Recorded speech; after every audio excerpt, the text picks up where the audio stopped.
IIT jam 2026 அந்த year question பேப்பரோட 41st question. So நமக்கு வந்து ரேடியஸ் ஆஃப் கன்வர்ஜென்ஸ் தான் கேட்டிருக்காங்க. Direct formula 1/r is equal to limit n tends to infinity absolute value of an plus 1 divided by an. Okay, so நமக்கு first an என்ன கொடுத்திருக்காங்க அப்படின்னா n factorial the whole square into log of n the whole power minus 1 the whole divided by 2n the whole factorial.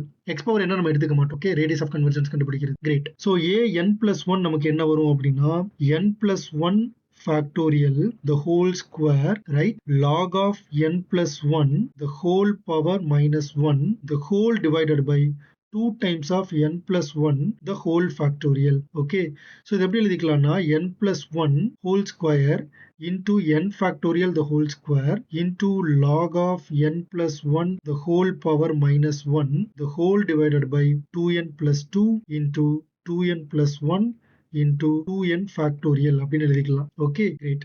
So இப்போ an plus 1 divided by an இதோட value எனக்கு என்ன வரும்னா, நீங்க பார்த்துட்டு இருக்கிறது டிகே மேத் ப்ரெப், நான் உங்கள் decay, a mathematics student at IIT Madras.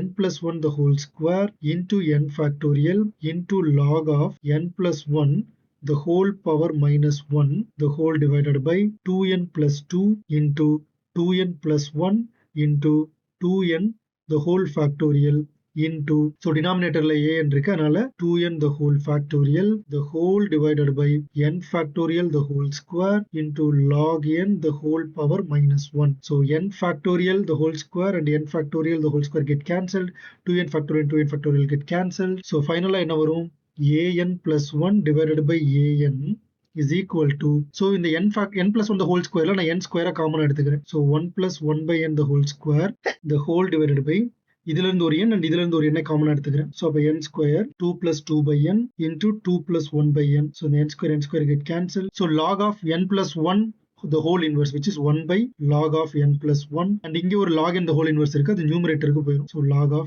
n இந்த டேர்ம் மட்டும் கன்சிடர் பண்ணுங்க. as n tends to infinity நீங்க போட்டீங்க அப்படின்னா limit n tends to infinity log n divided by log of n plus 1. so இதோட value என்னவா இருக்கும், so நியூமரேட்டரும் இன்ஃபினிட்டிக்கு போகும், டினாமினேட்டரும் இன்ஃபினிட்டிக்கு போகும், இன்ஃபினிட்டி பை இன்ஃபினிட்டி ஃபார்மட்ல இருக்கறனால l'Hopital ரூல் யூஸ் பண்ணலாம். so 1 by n divided by 1 by n plus 1. okay, so இப்போ as n tends to infinity ன்னு போட்டீங்கன்னா நியூமரேட்டர் டினாமினேட்டர் 0 by 0 ஃபார்மட்ல இருக்கு. பட் ஒரு சின்ன அல்ஜிப்ரா பண்ணாலே போதும், limit n tends to infinity n plus 1 by n. ஓகேவா, இது சிம்பிளிஃபை பண்ண அப்படி தான் வரும்.